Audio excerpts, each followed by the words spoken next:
next I'm going to teach you how to strengthen your ankles. So go ahead and come down to a seated position and then lay on your back, lifting your feet up.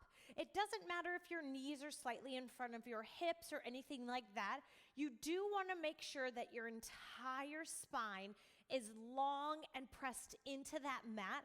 So find a slight pelvic tilt just to neutralize that spine. Pin your belly button toward your spine and then tuck it underneath your rib cage. Your knees are slightly bent. Your hands are down. They can be across your chest, across your belly. And you are going to draw every letter of the alphabet with your feet.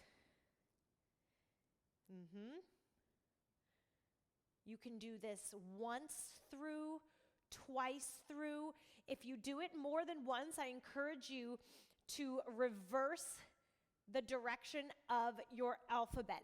So if you normally draw an A from left up to right, and then you go across, the next round, start at the right corner, up, down, and across. So just draw those letters backwards, and then that will help with the range of motion. If you have a band, I would grab that. If not, a towel will work, an old jump rope, anything like that. You just want to create a little bit of resistance. And for this one, I like to put we're going to work the right foot, so place it at the top of both feet, and then lower that left foot down. That's really your base, right? So that's your end point. And now stretch that heel, so walk that heel out slightly, and you're going to turn out and then come back to neutral. So bringing that pinky toe up and around, a little quarter turn. So everything I like to do in sets of 8.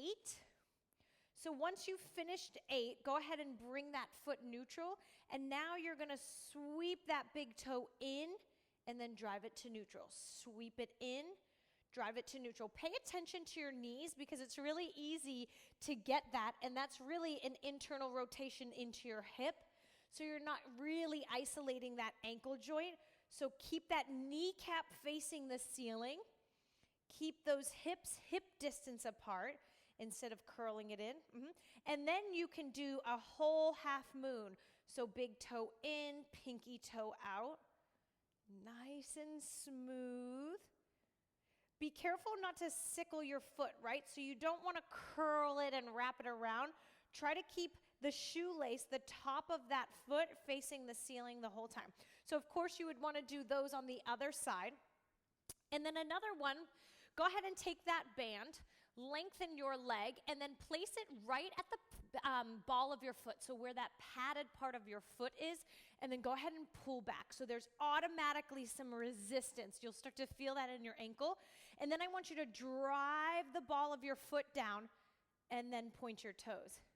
Bring those toes up and flex your foot. Drive the ball like you're pressing a pedal down, and then bring those toes and then slowly curl those toes up. You can do a couple sets of 8 of those as well, and in no time you will have strong ankles.